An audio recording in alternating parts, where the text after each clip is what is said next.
Channel. आज की video में हम लोग कवर करेंगे नेशनलिज्म इन इंडिया के नोट्स।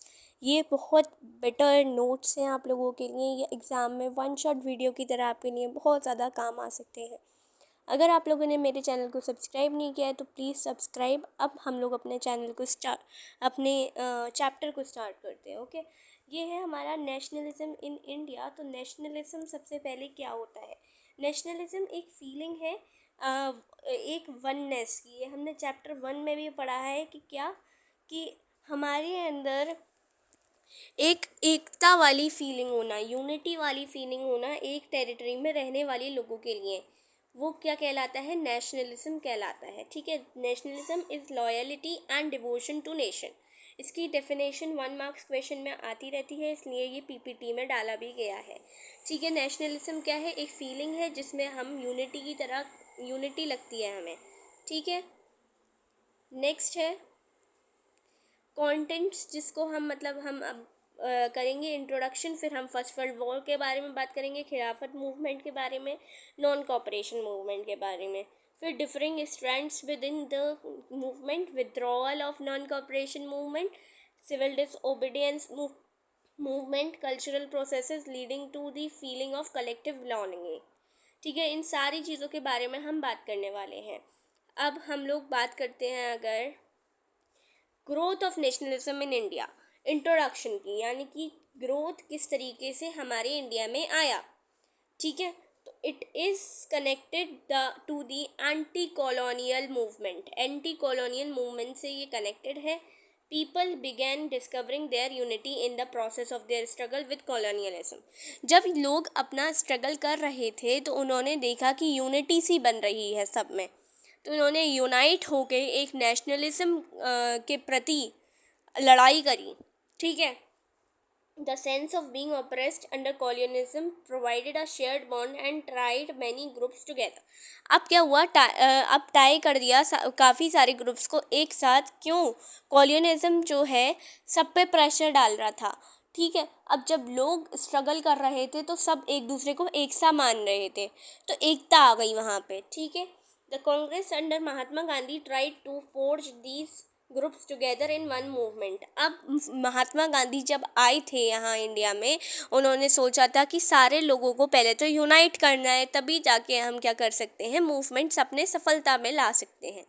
ठीक है, इसके बाद है first world war created a new economic and political situation. अब क्या हुआ? इकोनॉमिक सिचुएशन और पॉलिटिकल सिचुएशन जो थी, कुछ अपराइजिंग और जो है कुछ कमी भी होने लगी थी। क्या होता है देखो, implications of the first world war. First world war हमारा कब हुआ था? 1914 से लेके 18 तक हमारा फर्स्ट वर्ल्ड वॉर चला था, जिसमें ग्रोथ ऑफ इंडियन नेशनलिज्म पे हम देखते हैं।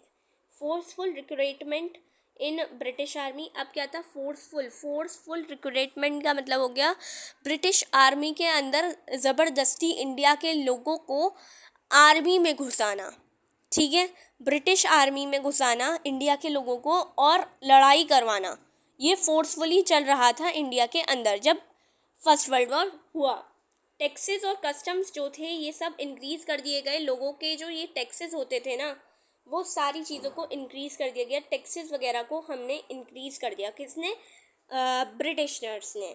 ठीक है, due to increase in defence expenditure बढ़ता जा रहा था, तो इन लोगों ने सोचा कि लोगों की टैक्सेस भी बढ़ा देने चाहिए, क्योंकि हमें पैसा कम मिल रहा है, उस हिसाब से ब्रिटिशर्स ने सोचा। Prices also increased and double between 1913 से लेकर 1918 तक जो है प्राइसेस बहुत ज़्यादा इंक्रीज़ होने लगे। और क्या होने लगा ना, प्राइसेस इतने इंक्रीज़ हो रहे थे कि 1913 और 1918 के बीच में जो इंक्रीजमेंट था वो डबल हो चुका था। यानी कि अगर 1 रुपये की कोई चीज़ मिलती थी उस वक्त, तो 1913 से 18 तक वो 2 या फिर उसके अलावा डबल नहीं तो काफ़ी ज़्यादा हो जाते थे। 4 रुपये में मिलती थी वो चीज़ें। फूड शॉर्टेजेस, फूड की जो शॉर्टेज थी ड्यू टू क्रॉप फेलियर कब हुआ? 1918 से 19 के बीच में क्रॉप फेलियर होने लगा, और 1920 और 21 के बीच में क्रॉप फेलियर्स होने लगे, जिसकी वजह से फूड की शॉर्टेज होने लगी, कमी होने लगी, डिक्रीमेंट होने लगा, influenza epidemic and famine occurred. अब क्या हुआ, फेमाइन, खाने की कमी हो गई थी। देखो कैसे क्या हुआ, सबसे पहले ब्रिटिशर्स ने पहले तो आर्मी को घुसाया हमारे अंदर, मतलब हमारी इंडियंस को उठा के आर्मी में घुसाना शुरू कर दिया फोर्सफुली। उसके बाद इन लोगों ने टैक्सेस को इंक्रीज़ किया, जिससे डिफेंस एक्सपेंडिचर भी इंक्रीज़ हो रहा था और टैक्सेस ज़्यादा चाहिए थे उसको फुलफ़िल करने के लिए। ठीक है, अब क्रॉप फेलियर्स होने लगे, क्रॉप फेलियर की वजह से फिर क्या होने लगा, फूड की शॉर्टेज होने लगी, लोगों की डिमांड बढ़ती जा रही थी, पॉपुलेशन बढ़ती जा रही थी, और इसी की वजह से फेमाइन्स और इन्फ्लुएंजा जैसी डिसीजेस भी हमारे माशरे में दिखाई देने लगी थी। इसके बाद क्या है, महात्मा गांधी जो थे अब इंडिया में कब आए, return to India from South Africa. वो साउथ अफ्रीका अपनी वकीली करने गए थे, बनने गए थे, तो वो कब लौटे, 1915। 1 मार्क्स क्वेश्चन अगेन, कब लौटे वो, 1915 में लौटे। ठीक है, he led and gave new momentum to the Indian freedom struggle. He initiated a novel and non-violent method of mass struggle, सत्याग्रह। सत्याग्रह का मतलब होता है एजिटेशन। ठीक है, अभी हम आगे पढ़ेंगे वो, लेकिन सत्याग्रह क्या होता है, ट्रुथ के लिए खड़े होना, सत्य के लिए खड़े होना। ठीक है, सत्याग्रह कहलाता है। और कब लौटे महात्मा गांधी साउथ अफ्रीका से, 1915 में। उसके बाद Gandhian idea of Satyagraha start करते हैं। सत्याग्रह का आइडिया कहाँ से आया, सत्याग्रह एक successfully fought against the racist regime with a novel method of mass agitation. Mass agitation इनका क्या था, नॉवल मेथड था, मास एजिटेशन, इसी को ही उन्होंने क्या कहा था, एजिटेशन, इसी को ही उन्होंने सत्याग्रह बोला था। प्रिंसिपल्स क्या थे, रूल्स क्या थे इसके, कि सत्याग्रह ट्विन प्रिंसिपल्स पे बेस्ड था। पहला तो ट्रुथ पे, और दूसरा नॉन वायलेंस, यानी कि उन्हें लड़ाई करना पसंद नहीं था, चुपचाप। महात्मा गांधी चाहते थे कि चुपचाप आज़ादी मिले, बिना लड़ाई के, बिना किसी नुकसान के। ठीक है, मीनिंग क्या हो गया, it emphasise that if the cause was true, अगर कॉज जो ट्रू है, मतलब हमारी लड़ाई का मकसद अगर सच है, तो स्ट्रगल किसके अगेंस्ट होना चाहिए, इनजस्टिस के अगेंस्ट हम स्ट्रगल करेंगे। और फिज़िकल, इसके लिए ये नहीं है कि फ़िज़िकल स्ट्रक्चर स्ट्रांग हो, हमारे दिल को स्ट्रांग करना पड़ेगा, हमें यूनिटी लानी पड़ेगी। फिज़िकली हम लड़ाई करके कुछ भी नहीं हासिल कर सकते। इस लाइन का मतलब ये है, ऑपरेसर को हम दबा नहीं सकते। ठीक है, the satyagrahi could win the battle through non violence, non violence के through, by pursuing the oppressor to see the truth. Mahatma Gandhi believe that this dharma of non violence could be unite all Indians. Mahatma Gandhi ये सोचते थे सारे इंडियंस को unite करने के लिए हम सत्याग्रह के थ्रू, नॉन वायलेंस के थ्रू हासिल कर सकते हैं क्या, इंडिपेंडेंस। इसके बाद हम आ जाते हैं इनिशियल सत्याग्रह ऑफ महात्मा गांधी। क्या क्या था, सबसे पहले हुआ Champaran Bihar satyagraha against oppressive indigo plantation system. 1917 में क्या हुआ, चंपारण बिहार, महात्मा गांधी चंपारण बिहार गए। वहाँ पे जो प्लांटेशंस वर्कर्स थे, इंडियन इंडिगो प्लांटेशन वर्कर्स, यहाँ पे ब्रिटिशर्स उनको अच्छा खासा काम कराते थे और पैसा ना के बराबर देते थे।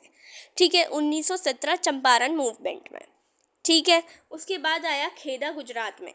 खेदा कहाँ है, गुजरात में। 1918 में महात्मा गांधी गए और वहाँ पे जो वो थे, satyagraha for the relaxation in revenue of crop failure, जो क्रॉप फेलर हो रहा था उसके अगेंस्ट लड़ाई करने के लिए वो चले गए। अहमदाबाद गुजरात 1918 में क्या हुआ, अहमदाबाद गुजरात में गए। देखो एक ही जगह है, इसलिए सेम ईयर में वो गए, दोबारा तो नहीं जाएंगे महात्मा गांधी। अब satyagraha by cotton mill workers for better wages, इसमें कॉमन क्या है, यानी कि यहाँ पे कॉमन पीसेंट्स और फार्मर्स के बारे में बात हो रही है, पीसेंट्स और फार्मर्स के बारे में। तो Mahatma Gandhi was not supporting only the rich को ही वो सपोर्ट नहीं करते थे, वो पुअर्स को भी सपोर्ट करते थे, वो हर किसी इंडियन को सपोर्ट करते थे। Through this we can say that, conclude that Champaran पहले गए, फिर वो खेदा गए, CKA। ठीक है, ये 1917 में गए और ये दोनों एक ही जगह पे सिचुएटेड है, इसलिए 1918 में गए। इसके बाद हम आगे आते हैं तो रोलेट एक्ट आ जाता है। रोलेट एक्ट क्या होता है, ये 1919 में पास किया गया। देखो यहाँ पे हमने देखा, एक सेकेंड, तो हमने यहाँ पे क्या देखा कि पहले 1917 देखा, 1918 देखा, फिर 1918 देखा। उसके बाद ही एक डेट आ गई, अगेन लाइन बाय लाइन यहाँ पे डेट्स चल रही हैं। बस 1915 में कौन आया, गांधी जी आए। 1916 में उन्होंने थोड़ा रेस्ट लिया और थोड़े से प्लान्स बनाए थे, ठीक है। 1917 में वो गए चंपारण, 1918 में वो गए गुजरात, खेड़ा और अहमदाबाद, फिर 1919 में उन्होंने रोलेट एक्ट। अब किसने रोलेट एक्ट निकाला वो हम देखते हैं। महात्मा गांधी ने नहीं, देखो रोलेट एक्ट ये ब्रिटिशर्स के थ्रू निकाला गया था, ठीक है।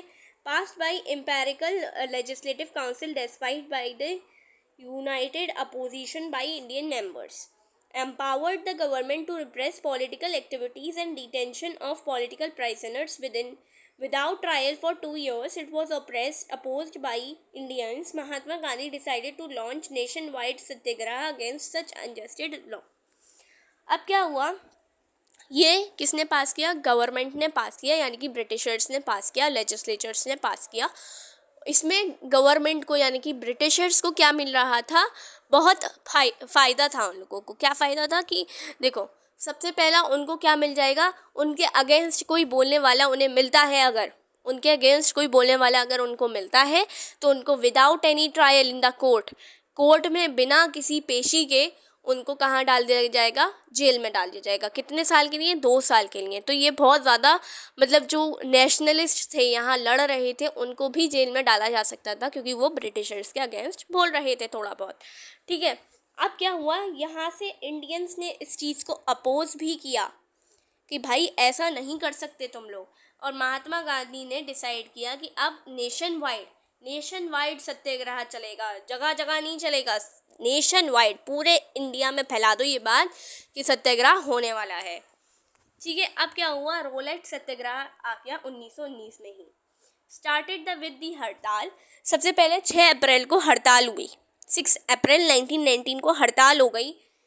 On 10 April rallies organised in various cities. काफ़ी सारी सिटीज़ में जो है क्या होने लगा, रैलीज होने लगी, प्रोटेस्ट होने लगे। Worker went on strike in railway workshops and shops closed down. अब क्या हुआ, महात्मा गांधी ने जैसा कहा सारी चीज़ें बंद कर दी गई, ठीक है। सारी चीज़ें बंद कर दी गई, हड़ताल पे लोग चले गए और क्या होने लगा, सारी चीज़ों को बंद कर दिया गया। ऑन 10 अप्रैल को पुलिस जो है अमृतसर की जो पुलिस थी उसने क्या कर दिया, अमृतसर में फायर कर दी। सारे जो लोकल लीडर्स थे पिक्ड अप फ्रॉम अमृतसर, सारे लीडर्स को उठा लिया गया। मतलब वही, अगर तुम हमारे अगेंस्ट बोलोगे तो हम तुम्हें उठा के जेल में डाल देंगे। ब्रिटिश एडमिनिस्ट्रेशन ने क्लैम्प डाउन ऑन नेशनलिस्ट को घेर लिया। This provoked widespread attacks on banks, post. हर जगह क्या होने लगा, लड़ाइयाँ होने लगी, अब प्रोटेस्ट होने लगे, अब तोड़ फोड़ होने लगी। अब क्या हुआ, मार्शल लॉ इम्पोज कर दिया गया जनरल डायर के थ्रू। अब लोग उसकी प्रॉपर्टी को नुकसान पहुंचा रहे थे, ब्रिटिशर्स की प्रॉपर्टी को, ऐसा ब्रिटिशर्स को लगता था। तो जनरल डायर ने क्या किया, जनरल डायर ने एक मार्शल लॉ इम्पोज करा दिया। मार्शल लॉ का मतलब था कि कहीं पे भी अगर इकट्ठे लोग हमें प्रोटेस्ट करते हुए नज़र आ गए अगेंस्ट ब्रिटिश, वहीं उनको गोलियों से उड़ा दिया जाएगा। जनरल डायर ने ये मार्शल लॉ इम्पोज कर दिया और बेचारे जो इंडियंस थे, कुछ इंडियंस को इस मार्शल लॉ का मतलब नहीं पता था। आगे देखिएगा बहुत बड़ा इंसिडेंट आएगा, आप लोग चौंक जाएंगे इसको सुन के। On 13 April 1919 Jallianwala Bagh massacre took place. अब 13 अप्रैल को क्या हुआ, जलियनवाला बाग हुआ। यही वाले इंसिडेंट की हम बात करते हैं। जलियनवाला बाग ये बहुत ज़्यादा बहुत ज़्यादा वैसा था, रुला देने वाला। 13 अप्रैल 1919 को ही, पहले हमारी 1915 डेट थी, फिर 1917 डेट थी, फिर हमारी 1918 डेट थी, फिर 1919 को रॉलेट एक्ट आया। रॉलेट एक्ट के बाद सत्याग्रह मूवमेंट स्टार्ट हो गया। उसके बाद ही जनरल डायर ने इम्पोज कर दिया मार्शल लॉ। उसमें ही 1919 में 13 अप्रैल में क्या होने लगा, जलियनवाला बाग मैसेकर होने लगा। ठीक है, क्राउड क्या थी, ये ग्राउंड है, मान लो इसी को ही हम जलियनवाला बाग बोल रहे हैं। ठीक है, ये इस ग्राउंड को, बहुत बड़ा ग्राउंड था। यहाँ पे बैसाखी के लिए लोग आए थे, अटेंड करने के लिए आए थे। कुछ बैसाखी फेयर में आए थे, कुछ लोग बेचारे अपने अपने फेस्टिवल को सेलिब्रेट करने आए थे, और कुछ सोच रहे थे कि चलो फेस्टिवल हो ही रहा है तो हम अपना प्रोटेस्ट भी यहीं कर लें, तो लोग भी हमारे थोड़े से उसमें आ जाएंगे, इंडियंस भी यूनाइट होने लगेंगे फिर।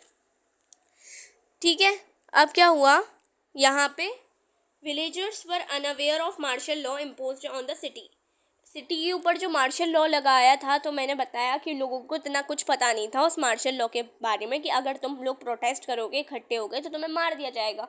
ये विलेजर्स को नहीं पता था जो वाइसेकी बनाने के लिए आए थे। जनरल डायर एंटर कर गया उस एरिया में। इस एरिया में जनरल डायर एंटर कर दिया, और सारी जगह का एग्जिट और एंट्री पॉइंट एक ही था। सपोज ये था, इससे वो एंटर किया और यही यहाँ से बंद कर दिया। हजारों लाखों करोड़ों लोग तो पता है इसमें थे, पहले से थे। और क्या किया उसने, ओपन फायर करनी स्टार्ट कर दी, धड़ धड़ धड़ धड़ धड़ धड़ धड़ धड़, सबको मारना शुरू कर दिया उसने। यानी कि लाखों करोड़ों लोग, उनमें से कोई भी नहीं बचा। मतलब जो बेचारे बैसाखी सेलिब्रेट करने आए थे उनकी मौत थी, वो शहीद होने थे। और जनरल डायर ने कुछ भी नहीं सोचा उन बेचारे लोगों के लिए। जो प्रोटेस्ट कर रहे थे उनको भी नहीं मारना चाहिए था जनरल डायर को, लेकिन वो उसके अगेंस्ट जा रहे थे मार्शल लॉ के, उसने वहीं उन लोगों को मार दिया। ये था जलियनवाला बाग मैसेकर। ये 5 पॉइंट्स लिखने को आ जाता है 5 मार्क्स में।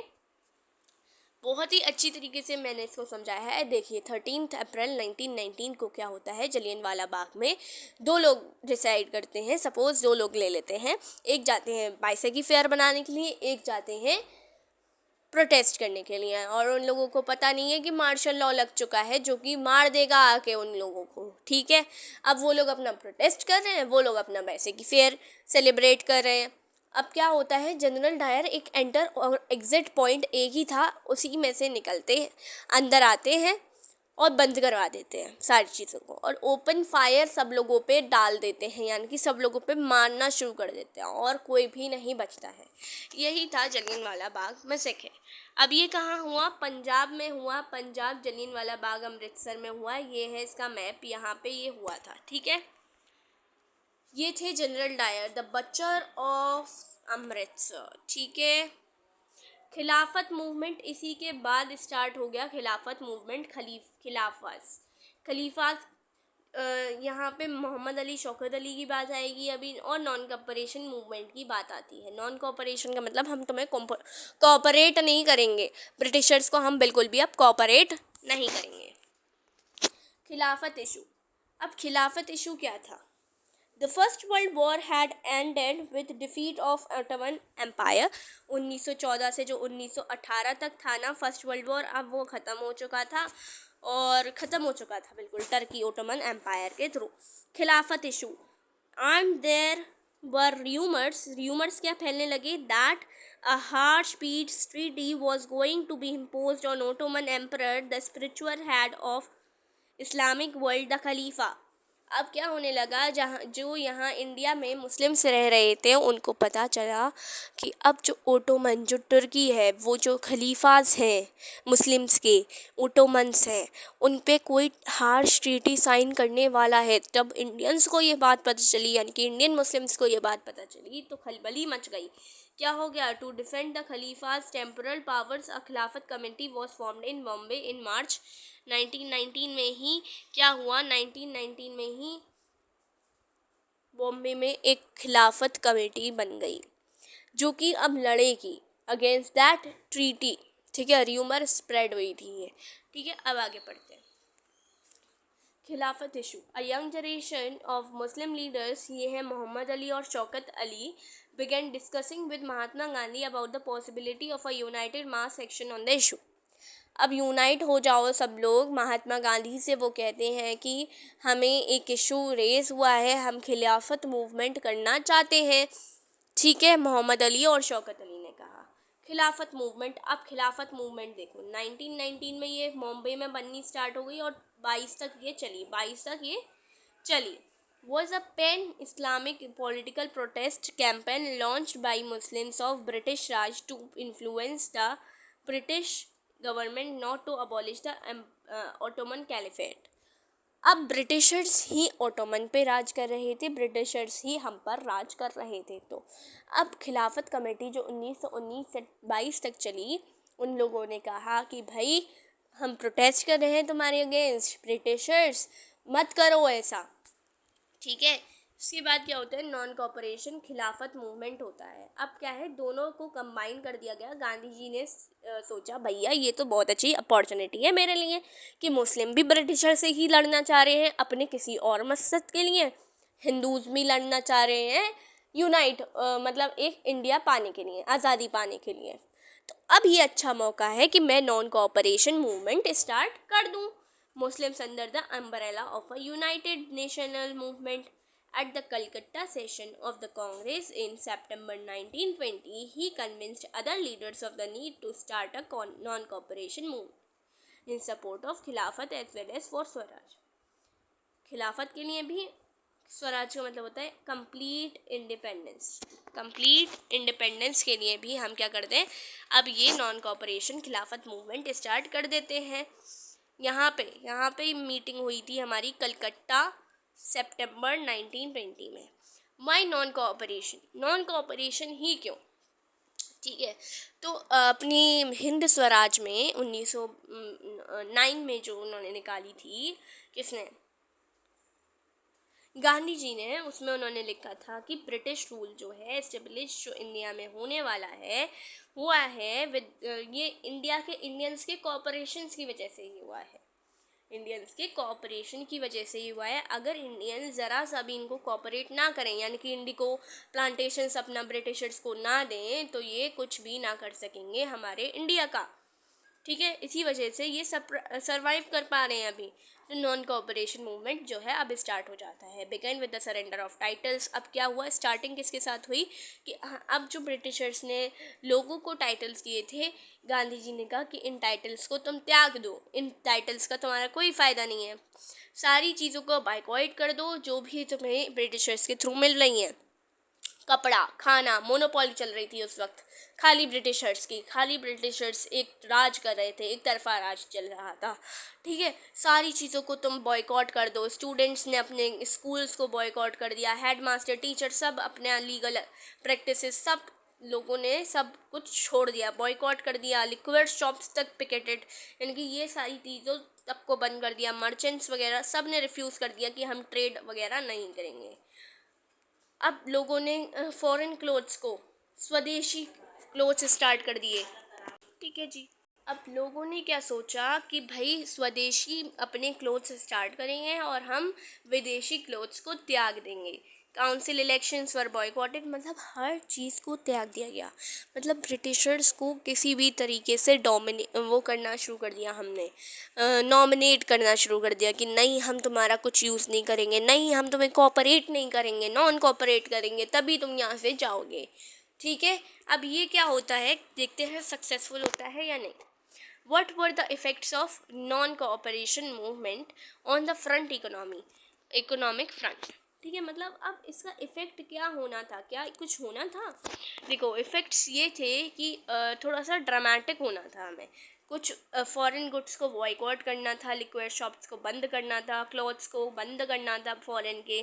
तो इम्पोर्ट ऑफ फॉरेन क्लॉथ, जब ये चीज़ हुआ, नॉन कोऑपरेशन हुआ, तो क्या कुछ कमी आई कोऑपरेशन में, वो हमें बताना है यहाँ।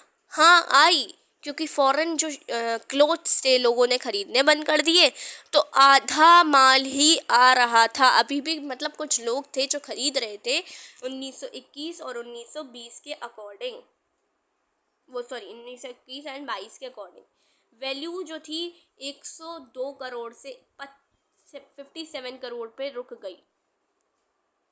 इन many places merchants and traders refuse, काफ़ी लोगों ने, ट्रेडर्स वगैरह सब ने रिफ्यूज़ कर दिया, लोगों ने इम्पोर्टेड क्लोथ्स खरीदने बंद कर दिए। ओनली इंडियंस को इंडियंस हैंडलूम्स खरीदना उन्होंने शुरू कर दिया। How participants saw the movement, इस मूवमेंट को पार्टिसिपेंट्स के थ्रू किस तरीके से देखा जा रहा था। सबका अलग अलग मकसद था कि वो इस मूवमेंट को लड़ रहे थे। What were the cause for the peasant movement in the countryside villages? Villages में लोग क्यों लड़ना चाह रहे थे? इन अवध एक पीजेंट मूवमेंट चल रहा था बाई बाबा रामचंद्र। तो ये अगेंस्ट था लैंडलॉर्ड्स और तालुकदार्स के। जो तालुकदार्स और लैंडलॉर्ड्स होते थे उस वक्त, वहाँ पे ये मूवमेंट इसलिए लड़ा जा रहा था कि इनको अलग हटा दें, क्योंकि ये भी ब्रिटिशर्स के ही लोग थे। ठीक है, रिडक्शन कर दें लैंड रेंट पे, और सारा wages, equal demand for equal wages, मतलब जितना तुम काम करा रहे हो उतना हमें पैसा भी दो।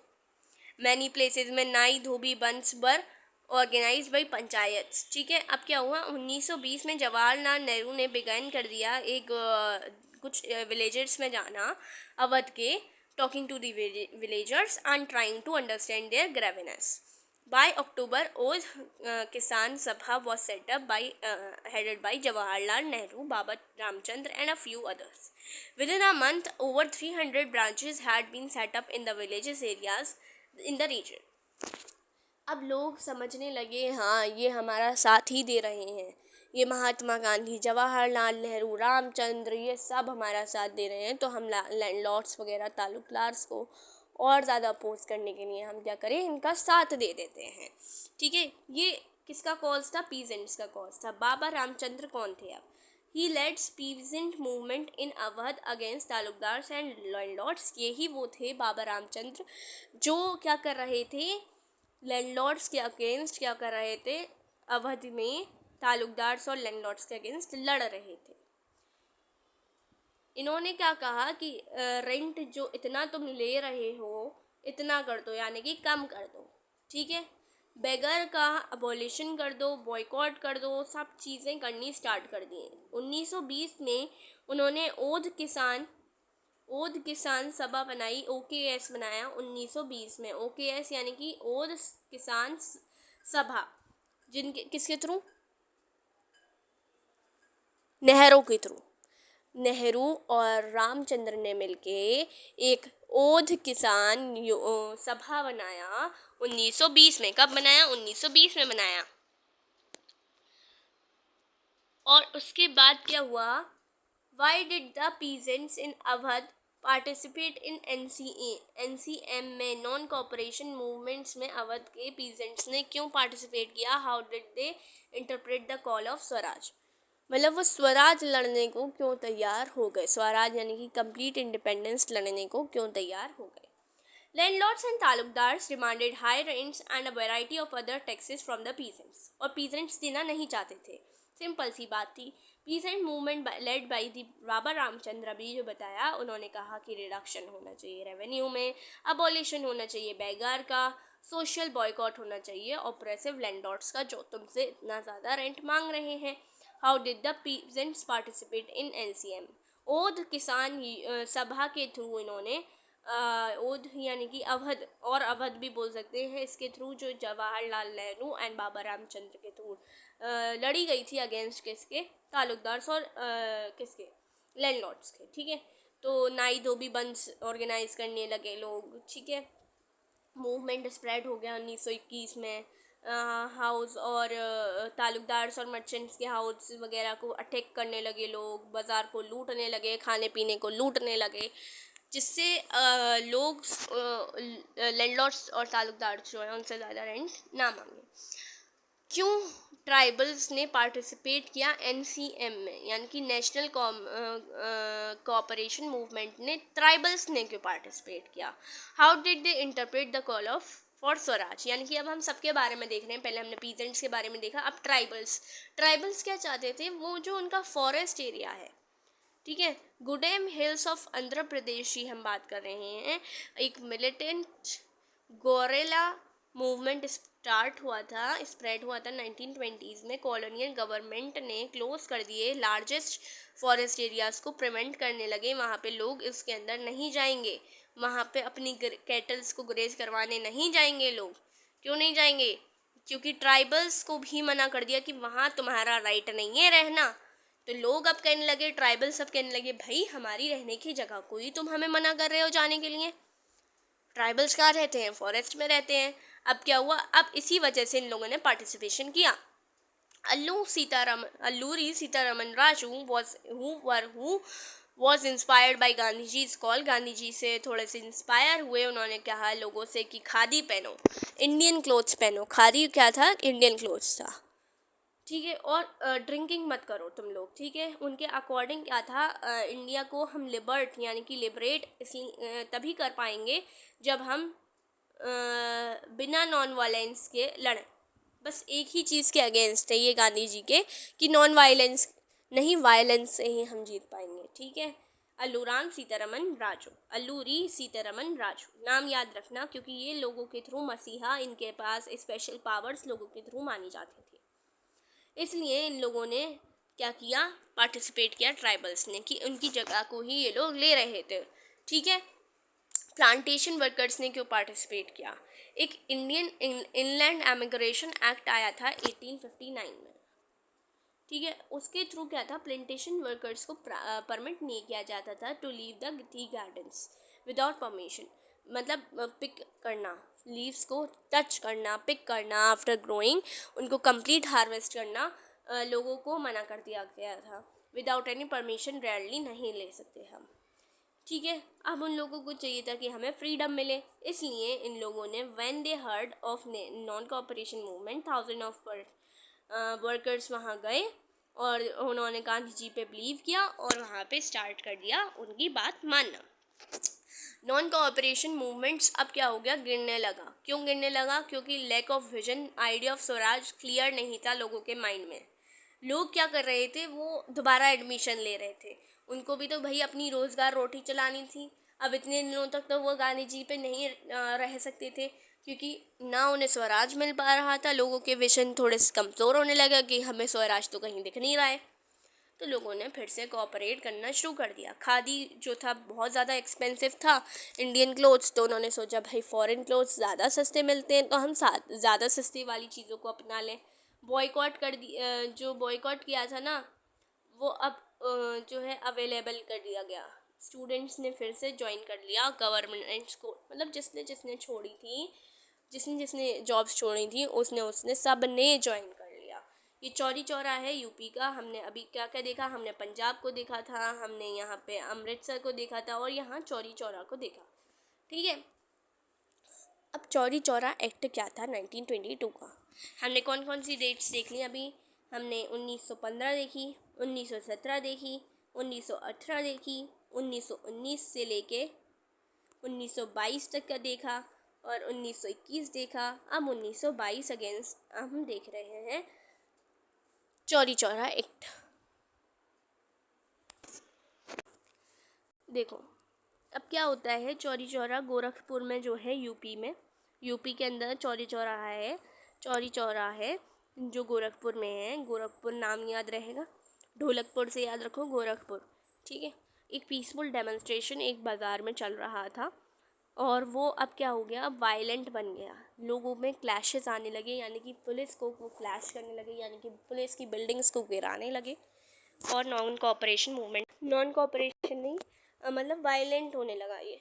और ये इंसिडेंट सुन के महात्मा गांधी ने halt to non cooperation movement बंद कर दिया उन्होंने, ठीक है।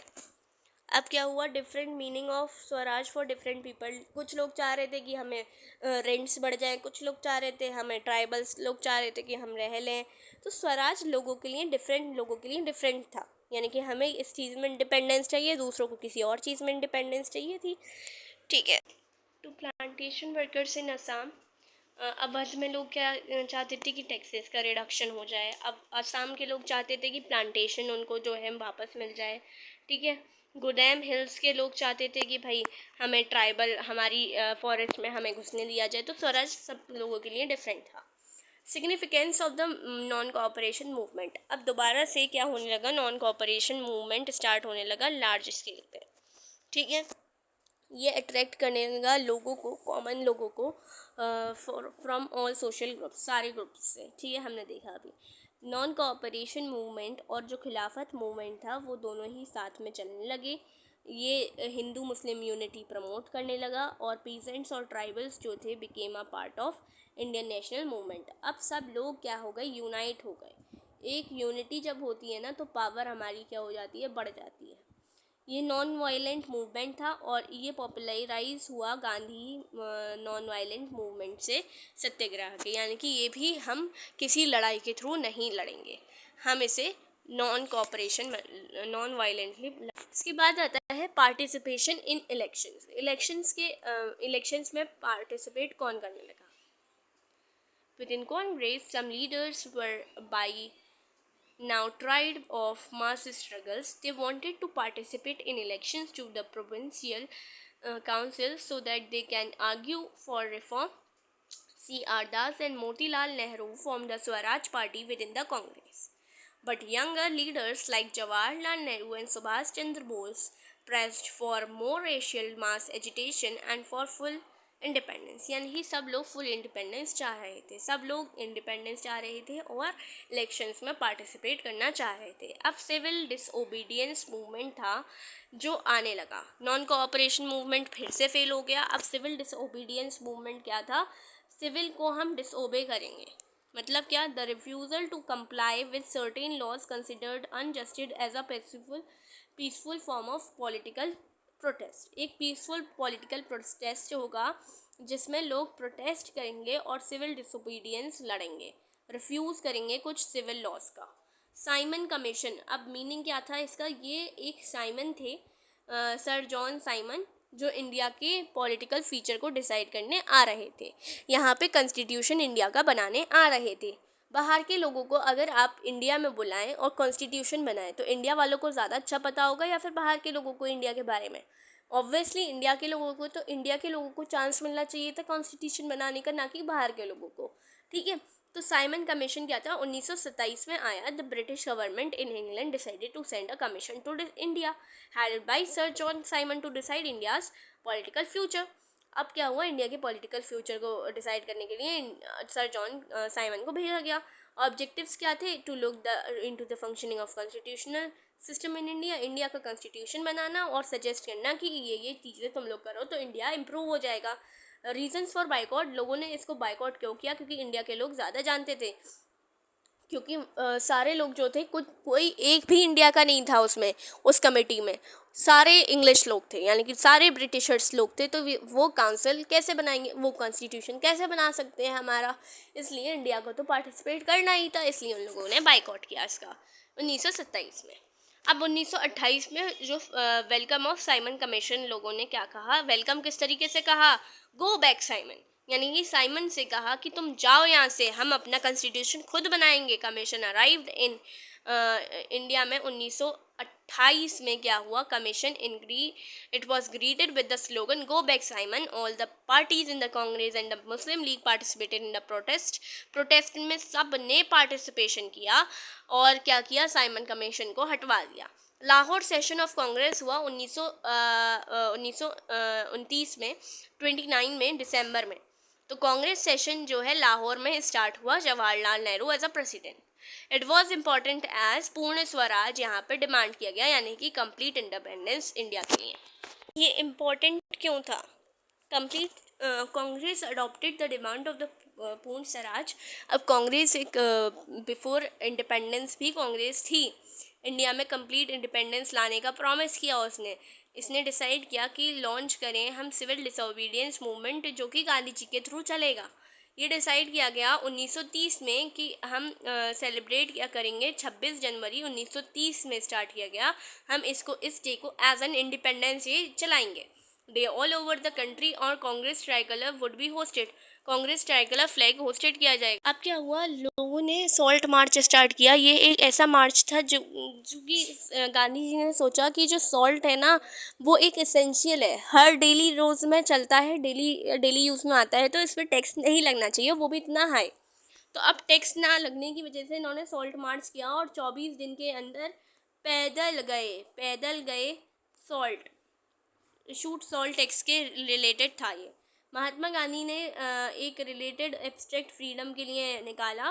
What was salt tax? Salt tax क्या था? ब्रिटिश गवर्नमेंट के अकॉर्डिंग ये एक मोनोपोली थी और सॉल्ट को बेचने की मोनोपोली यानी कि एक का राज होना, यानी कि ब्रिटिशर्स का राज था इस पर, और वो इम्पोज करते थे काफ़ी ज़्यादा टैक्स जो कि लोगों के लिए अनअफोर्डेबल था और खाना वो फीका खाते थे। इसके बाद क्या हो गया? Medium to launch civil disobedience movement. ये एक ऐसा मीडियम था सॉल्ट मार्च, इसी के थ्रू हमारा क्या आया था? सबसे पहले सिविल डिसोबीडियंस मूवमेंट आया था। ये एक ऐसा मीडियम था। उन्होंने सोचा कि ये एक सिंफुल था कि टैक्स लगाएं सॉल्ट पे, क्योंकि ये एक एसेंशियल आइटम है, यानी कि ये एक सिंफुल है, बहुत ज़्यादा वाला गुनाह है कि सॉल्ट पे जो है हम टैक्स लगाएं। Salt march related to general desire of for freedom to a specific grievance shared by everyone, thus united Hindus and Muslim, सारे लोग रिच पुअर सब लोग मिलके अब सॉल्ट को निकालने के लिए इस सॉल्ट सी में आ गए। सॉल्ट मार्च क्या थी? 1930 में की गई थी, कांग्रेस सेशन के बाद 1930 में की गई थी, और ये मार्च जो थी 240 माइल्स अकॉर्डिंगली थी, यानी कि कुछ अराउंड 100 किलोमीटर या फिर यू कैन से अराउंड इतना ही किलोमीटर का था ये। From Gandhi ji's ashram in Sabarmati to the Gujarati coastal town of Dandi march भी इसको हम कहते हैं। अब क्या था ये? साबरमती गांधी जी के साबरमती आश्रम से लेके गुजरात कोस्टल दांडी तक का ये सफ़र था और 240 माइल्स का था ये 240 माइल्स का ये सफ़र था। ठीक है, इसके बाद क्या हो गया? थाउजेंड्स लोग महात्मा गांधी के साथ आए स्टॉप करने के लिए। ठीक है, 6 अप्रैल तक वो पहुंच गए। मार्च से अप्रैल तक वो 12 मार्च को निकले और 6 अप्रैल तक दांडी तक पहुंच गए और सर्टेनली वायलेट करने लगे इस लॉ को। ठीक है, मैन्युफैक्चर करने लगे सॉल्ट को बॉइलिंग सी वाटर के थ्रू। इन्होंने ये सिविल डिसोबीडियंस का सबसे पहला एक्ट स्टार्ट किया। ठीक है, यहाँ पे वो गए, दांडी गुजरात ये है। Spread of civil disobedience movement in 1930। अब 1930 में ही हम गए थे ना सॉल्ट मार्च करने, तो 1930 में ही सिविल डिसोबीडियंस जो है स्टार्ट हो गया था स्प्रेड होना। लोगों ने सॉल्ट लॉ ब्रेक कर दिया, बॉयकॉट कर दिया फॉरेन गुड्स को, लिक्विड शॉप्स को बंद कर दिया। पीजेंट्स ने अगेन रिफ्यूज़ कर दिया कि हम काम नहीं करेंगे तुम्हारा। फॉरेस्ट लॉ को वायलेट करना शुरू कर दिया। अब यहाँ पे वायलेशन भी स्टार्ट होने लगा। Why was CDM called off, यानी कि CDM बंद क्यों हुआ, है ना? Civil disobedience movement. Congress leaders को अरेस्ट कर लिया गया और किसके थ्रू? ब्रिटिशर्स के through. Violent clashes at many places. Abdul Ghaffar Khan disciple थे जो कि महात्मा गांधी के, उनको भी अरेस्ट कर लिया गया 1930 में ही।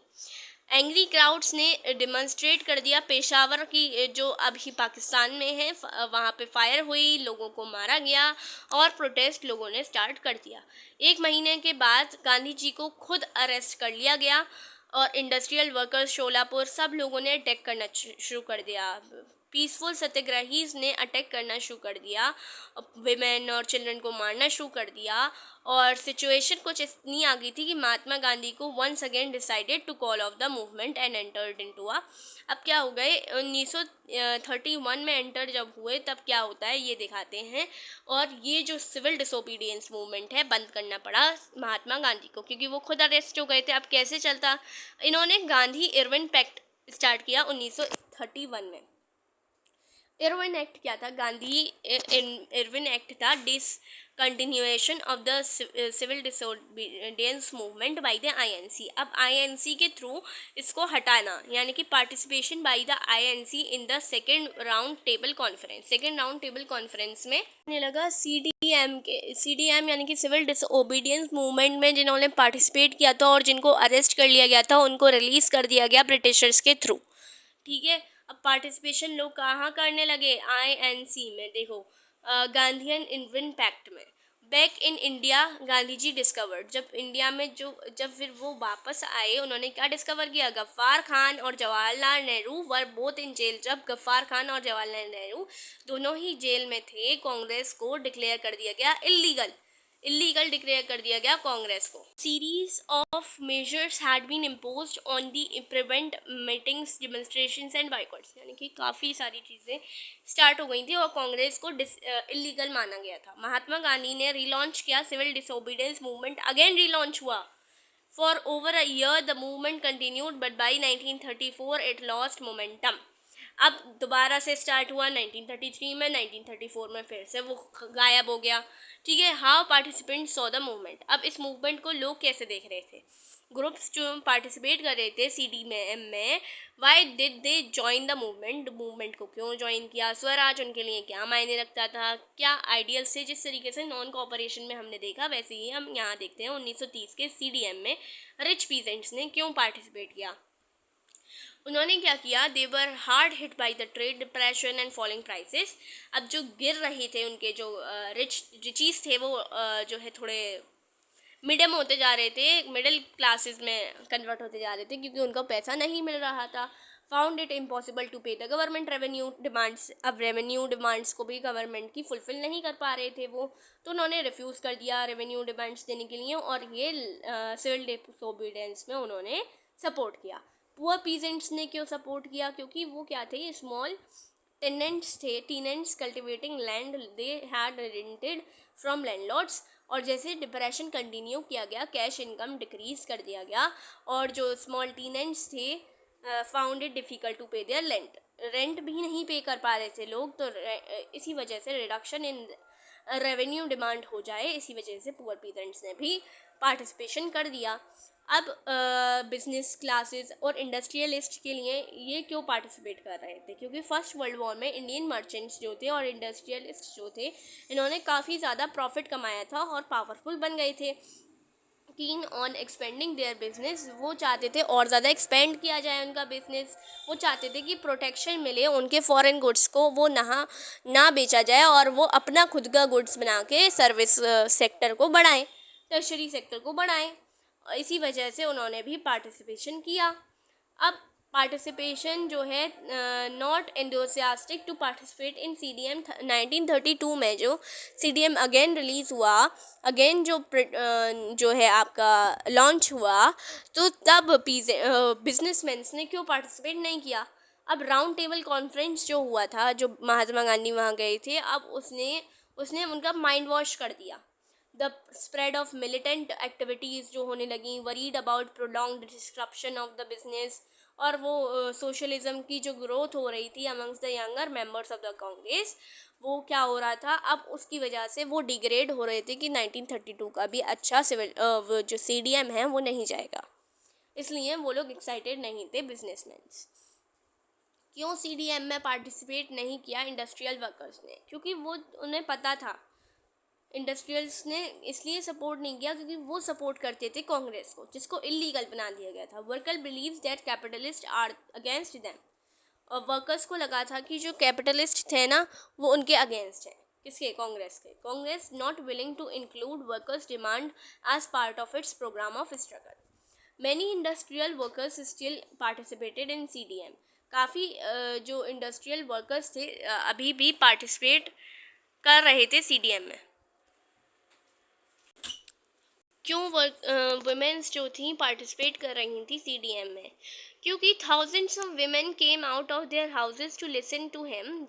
जब गांधी का सॉल्ट मार्च चल रहा था तब उन्होंने पार्टिसिपेट किया मार्चेस में, मैन्युफैक्चर किया सॉल्ट मिल के, और कुछ तो वीमेन जो है जेल भी गई।